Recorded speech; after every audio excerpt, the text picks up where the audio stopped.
Welcome to Grace by Rain, a podcast about the beauty in life. I'm your host, Elaine Shircliff. Welcome back, everyone. It's a beautiful Monday morning. I am very clearly rocking a sinus infection. The weather in Michigan has been beautiful for November. It got really cold. It snowed a little, and then it was like, hey, you know what? Let's have the 60s. That in itself is the beauty of Western Michigan. But it does lead to people getting sick. Like your girl. So today is Monday, and that means the beauty of the Grand Rapids Griffins.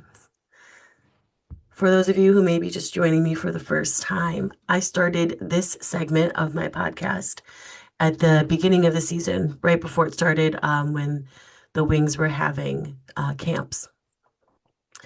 I started it because one, it's the Griffins' 30th season as a franchise, their 25th as the AHL.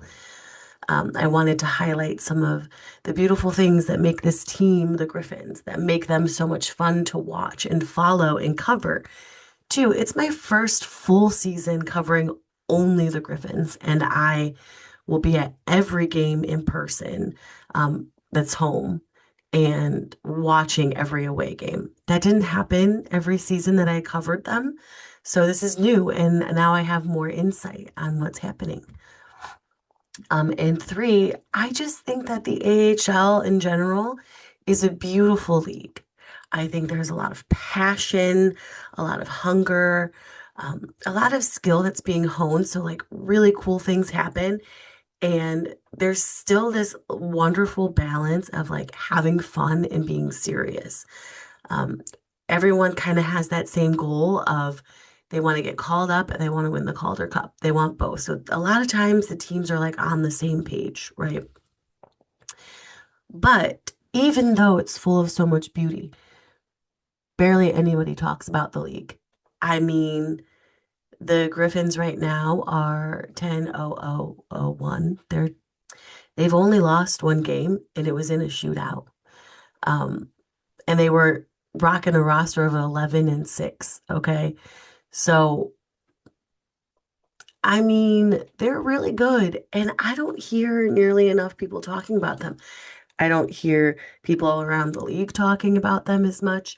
I don't even hear people up in Detroit talking about them as much. And honestly, I'm not used to that because if the Cleveland Monsters, the team I covered full time for 9 years, if they had been on a heater like this, the whole league would be talking about them. And the Columbus Blue Jackets would have done like 4 articles on them. Their parent club would be like obsessively talking about them. Even if the Blue Jackets were doing well too, they would still find ways to, write articles, bring content, anything about them. And that's not happening this year. A part of it could be because it is the 100th for the Red Wings, and a lot of their content is surrounded upon that. And it's a lot of work. I am sure that they have like a full jam-packed slate of content for the centennial. So, I mean, I get it a little bit. I would like to see more writers, and more podcasters, more fans of the Wings also talking about the Griffins. But also, the local media is not really talking much about the Griffins either. I'm not really hearing it on the radio. I'm looking for it. And I'm not really seeing it on TV either. And I'm not seeing it in the papers. It's really disappointing because this team it's unique and they're very special. And this is coming from a girl who has been covering this league for 10 years. And I have touched base on the whole league at one point. And this is a special team. And I love everything about them. So that's kind of what drove it, is making sure that people know what's happening on this team other than what's happening during the game. And sometimes even during the game, people don't know what's happening. So I want to let them know as well. And that's what this segment is about, the beauty of this absolutely beautiful team. This past week, only two games, the Wednesday school day game and a Friday night tilt. Both of them were against the Toronto Marlies. It's the first time they've seen them in a few seasons, and they beat them both times. Both times. Absolutely. Chef's kiss. Beautiful. It was a little close on that school day game. They did go to overtime, and that is when Amadeus Lombardi scored his first goal of the season. And while I know what a lot of you are thinking, Elaine, is that your beauty moment of the week? No, it's not. No, it's not. It was close. It was really close. It was a close call because this kid has been trying so hard to score, but he also recognizes that he is a playmaker and that he can set up other goal scorers and that puck will find the back of the net. Now, on Friday, the Griffins came back. Now, I know they won Wednesday, and you're like, what do you mean come back? They came back. Okay. They were like, too close for comfort. And then they beat the Marlies 5-2. 5-2. That's what this team does this year. They are resilient and they don't want the games to be too close, and they will play until the very, very last sound of the horn. There is no give. I mean, they might start slow, okay? But then after they start slow and things start heating up, it is all gas, no brakes, and most teams don't have a prayer. Most teams don't have a prayer right now. Is it sustainable? I think so, but also it could not be. Who knows? We'll see as the season goes along. You know, injuries happen, illnesses, everything, call ups happen. So I think it's sustainable, but there's a chance that it might dip off here, which I mean, they're on an 11 game point streak. At some point, it has to end, right? So we're just along for the ride and enjoying it. We are enjoying it. Now, what did I find beautiful this week? I mean, obviously, a lot of things. This team is full of a bunch of beauties and a bunch of beautiful moments because of it. However, I found Carter Gylander beautiful. The whole situation that he's been thrust into and how he's handled it is absolutely beautiful. Let me start all the way back the Saturday, November 9th. Brandon Cook from Hockeytown West and we traveled down to Toledo so that we could watch the Walleye. It was an off night for the Griffins, and we're like, hey, let's go, let's do it. Also, we wanted to see Travis Foch, his co-host, who also covers the Toledo Walleye. Brandon does too. So we went down there. We were really excited to see Carter Gylander play. But as we were headed there, or right before we were headed down, we both got the press release that said Gylander was being recalled to the Griffins. Which put a little, some people were like, oh, it could be because of the roster. I, on the other hand, was like, ooh, either someone's hurt or they're getting traded. It felt a little tradesy. It wasn't tradesy. Sebastian Cosa, day to day with an injury he sustained in practice. Okay. Now, we're like, okay, well, we're not going to see Gylander play this weekend. Bummer. Game was great in Toledo. They won because usually when I go, they win. I'm a good luck charm. But Sunday rolls around. The Griffins are in Chicago playing the Wolves. And first period looking kind of good, despite the fact that they only are playing with 11-6, right? And Michael Postava makes a stop and he goes down. He goes down. And the camera pans over and Carter Gylander he's throwing on the equipment. I've never seen a goalie get dressed so fast. Okay, that man was ready. He was like, everything was on. Like, he was ready to go. And it started out a little rusty, Probably because he was not in the mindset of playing. Like it was said, Postava's going to play, and we'll see what happens with Kosa. And then here he is, like 5, 10 minutes into the first period, and he's got to play. And he's got to play against a rough and tough um, Wolves team, a team that loves to crash the net, a team that loves to sit in the crease, a team that loves to screen. And honestly, he stood to the call really well. I was very shocked. I was shocked because by the time the second period came, he was like, "Let's go. Let's go. Let's do it." Um, Beautiful. Absolutely beautiful on his part. And then they have a few days off, Wednesday and then a game Friday. I didn't know we weren't really sure the extent of Postava's injury. It seems like he's going to be out for a while now. But at the time, we didn't know. And so we're like, is Carter going to play? I mean, Kosa's day to day. Is he going to, like, what's going on? And then the Griffins started signing PTOs for the goaltenders. And that's when you're like, oh, Postava's going to be out. And Sebastian Kosa's day to day, but it's still a little shaky. Still a little shaky. Um, And so everything falls on Gylander. And typically with the Griffins and a few other AHL teams love to do this too. They do a tandem. One game, one goaltender, one game, another. Kind of keeps them in, keeps them from getting rusty, keeps the players from getting complacent because teams play differently in front of goaltenders. It's very obvious. But if you have this tandem, everyone can kind of get used to the way each one is playing. It's not as jarring when one has to come in.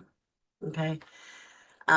I love it. I wish more NHL teams would do it, but there's also things like money and that usually come into play. And also they just ride really hard with the whole we have a starting netminder and that's how it is. Gylander, oh my gosh, he's having so much fun. You can see it. You can see it he's while he's playing. He's locked in, he's focused, but there's like still this element of fun that he's having with the teammates, and you can see it during the game, which I absolutely love to see. He had an assist. Okay, he got an assist on Wednesday's game in overtime. He assisted on Amadeus Lombardi's overtime game-winning goal. So not only did he assist a goal, it was a very pivotal goal. It was a goal that literally ended the game. It changed everything for the Griffins. It went from being, are we going to win to, yes, we are.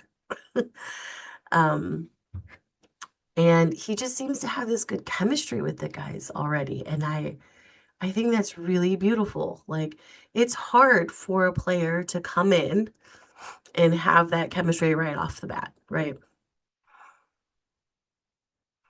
And that chemistry is leading for him to be comfortable to do things like fire constantly on an empty net on Friday's game. I thought he was going to get a goal.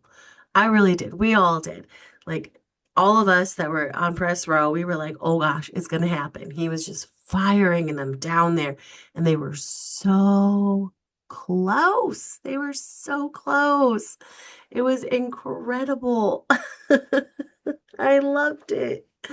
Um, and so when he comes to post game, obviously, we had to ask him about it.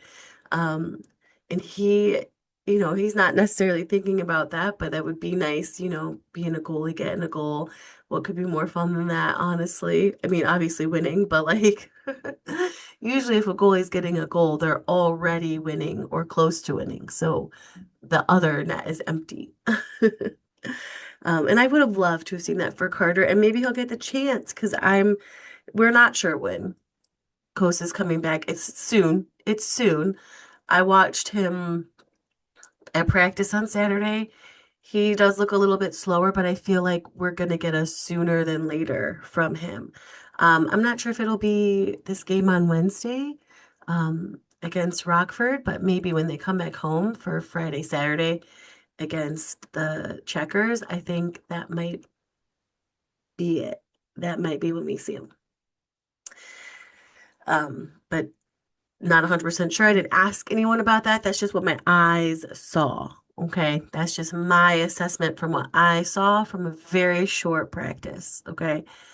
My assessment. It could be longer. It could be sooner. I'm not the goaltending coach. I didn't ask Rope. I didn't ask Dan when I talked to him. I thought it's a small practice. It's a short practice. Let's not. There's not enough for them to tell me, and they probably can't even tell me. But I hope Gylander continues to get to play because he's getting more confident and getting more comfortable. And I think that we're going to see his numbers do better. And when the other guys come back, he will get sent back down. I mean, unfortunately, with the way the roster is and the way the contracts are and the way the other two had been playing, it's hard to justify sending them to the ECHL. Now, maybe sending Postava down when he gets better to do like conditioning kind of thing would be good, and then keep Carter up. But he's playing so well. He's making a case for himself to not be sent down. Okay. He's cool, he's calm, he's collected, and I'm telling you, like, people are running him. They are coming at him. Luckily, there's guys like Alex Kennick Leaper and William Wallander who are ready to throw hands for their goalie. Same thing with Alex Doucet. He he will fight a whole team to defend his goaltender's honor. Okay. I love it. Absolutely love to see it. And that also makes, a newer goaltender more comfortable. So the whole situation is beautiful. The team's bought into him. The coaches have bought into him. He's bought into the team and the coaches. And it feels very seamless. Okay. Part of that could be, I mean, I asked him this in post game. Part of it is because of the vibe of the team right now. It's so good. And that vibe, because it's so fun, leads to the players being more welcoming and being more open to each other. And like we said before, one of my first episodes where I talked about Sheldon Dries, it's about loving the guy next to you. And so when a guy comes into the locker room, what are you going to do? You're going to welcome him with open arms because he is your teammate now, and now you love him and you support him and you respect him. And all of that makes for a beautiful situation here. I adore it and I love it. Now, I don't typically do this because I put the whole press conference up on YouTube, on my own YouTube. But I'm going to put up the post game that Hockeytown West podcast and I, Grace By Rain, did with Carter Gylander on Friday. I think it brings a little insight into who he is and what he's going through and why it's working. So I hope you enjoy that. So here it goes, post game with Carter Gylander on Friday, November 14th, 2025, after a 5-2 win over the Toronto Marlies. Carter, how's your experience been since you've been followed? It's been fun. It's obviously nice to get those opportunities in the past 2 games, and practice has been fun. So all in all, it's been a good experience so far. What did your time in Toledo do to help you prepare for this year? Yeah, I mean, I go back to even last year, just playing every other game with Yanni there. You just kind of learn the pro game and just hone your skills. So it's been a good process so far. And how's the transition been? Like, is there a big pace difference when you step up a league like this? Yeah, I think so. The reads are just faster, but with the reps in the games that you've played in the past and that experience, you just kind of just go with the flow with it. Any adjustments that you've had to do since being up here in the last 3 games that you've had with these defensemen? Honestly, it's been great playing behind them. They're easy to read off, and I trust them. And it's been a pleasure to play behind them. At the end of the game, there was empty net. Did you think about shooting it down there? No, it always crosses your mind a little bit, but you kind of need the perfect scenario to get a chance to go for it. And obviously, it didn't, and Lenny took advantage of it right away, so I didn't get a shot. If you did, what was your goal song going to be? Oof. I've never even thought of that, so I don't even know. Now you've gotten consistently better with each game. Is it helpful that you've played so many in a row instead of having like a tandem? Yeah, I mean, it's nice to get those reps under your belt. The more that you're thrust into it, the more confident you feel, and I feel like that's been the case so far. Yeah. So then you go from Ace to Rope. What is it like the same message between the two teams, or are you learning some new stuff from him? No, it's they're a pretty cohesive group when it comes to my development and what I need to work on. So, that transition coming here it's been awesome. I have a great relationship with Rope and Ace, so it's pretty seamless. Yeah. And what do you think of the vibes on this team right now? Because it's just 11-game point streak. Like that's pretty. It's pretty good. It's it's special to be a part of. We have an energy in the room. You can tell right away. And I feel like we show it on the ice as well. Yeah. Do you feel like that good energy when you came in did help you kind of settle in right off the bat? Yeah, absolutely. I mean, you don't just get to 10-0-1 or 11-game point streak by a fluke. You have to put in the right work, and you come to practice every day, and everybody's working their bags off, and it's a pretty fun environment to be a part of. Thanks, Carter. Thank you. Thanks, guys. Thanks, G. Some good stuff, huh? A lot of laughs too in the locker room. He definitely is enjoying his time. He's definitely learning a lot, and he just seems very relaxed and comfortable. And I love the way he is with the media. He gives great quotes. He gives great insight. What a gem, an absolute gem. All right, everybody, have a beautiful week. I look forward to talking about the Griffins even more next Monday. Enjoy your week. And tomorrow I have not one, but 2 episodes coming up about concerts with a special guest on one of them. And I hope that you enjoy them because I love music and hockey. And I love that I get to talk about both. So have a beautiful day, everyone. And remember to be kind and love always. My theme music is One Light by Nick Wilkinson and the Featured Players. You can find their latest album, Live, Volume 1, on Bandcamp and Spotify. Live Volume 1 was recorded in front of a live audience on May 26, 2017 at Jilly's Music Room in Akron, Ohio.